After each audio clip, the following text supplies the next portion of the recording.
Now we will discuss the next topic, Spearman's rank correlation. Spearman's rank correlations में जो पहला सम दिया हुआ है, calculate the coefficient of rank correlation for the following data. Rank in math और rank in physics given है और हमें क्या निकालना है, coefficient of rank correlation. Coefficient of rank correlation निकालने का फार्मूला ये मैंने यहाँ पे हाईलाइट कर दिया है, R equal to 1 minus 6 sigma D I square divide by N square minus 1. इसमें डी आई क्या है, डी आई इसमें है difference between the ranks, difference between the ranks. और एन क्या है, एन है नंबर ऑफ ऑब्जर्वेशन. तो एन कितनी है टोटल इसमें 6. अब इस सम को हम सोल्व करेंगे बाय यूजिंग दिस फार्मूला. ये यहाँ पे सम मैंने दोबारा लिख दिया है, calculate the coefficient of rank collision rank correlation for the following data. Rank in math, rank in physics दिया हुआ है. तो सबसे पहले हम क्या करेंगे, रैंक के अंदर डिफरेंस निकालेंगे.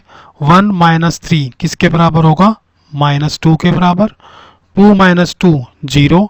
देखो रैंक डिफरेंस जो निकालना है वो दोनों रैंक के बीच में डिफरेंस निकालना है, यानी कि फर्स्ट माइनस सेकेंड. तो 1 minus 3 -2, 2 minus 2 0, 3 minus 1 2, 4 minus 6 minus के 2 और 5 माइनस 4 1 और 6 माइनस 5 1. अब हमें निकालना है डिफरेंस का स्क्वायर. तो 2 का स्क्वायर 4, 0 का स्क्वायर 0, 2 का स्क्वायर फिर 4, 2 का स्क्वायर 4 और 1 का स्क्वायर 1 और 1 का स्क्वायर 1. राइट. अब हमें क्या करना है, इसका सम करना है. तो ये सम हो गया 4 और 4 8 और 4 12, 12 और 1 13 और 1 14. तो ये टोटल वैल्यू हमारी कितनी आ गई 14. राइट. अब हम क्या करेंगे, ये वैल्यू हमारी क्या होगी, this value is sigma D I square. और n हमें पता ही है, तो n कितना है 6 है. सिग्मा डी आई स्क्वेयर किसके बराबर हो गया, इट इज इक्वल टू 14. बस फार्मूले में पुट कर देंगे. r equal to 1 minus 6 into 14 divide by 6 का स्क्वेयर, सॉरी 6 इंटू 6 का स्क्वायर माइनस 1. तो ये वैल्यू हमारी होगी 1 minus 6 into 14 divide by 6 into 35. ठीक है. 35 कैसे आया, 6 का स्क्वायर 36, उसमें से एक कम कर दिया तो 35 बच गया. तो यहाँ से क्या हो गया, 6 से 6 कैंसिल हो गया. ठीक है. और ये क्या आ गया, 7 दूनी 14, 7 5 35.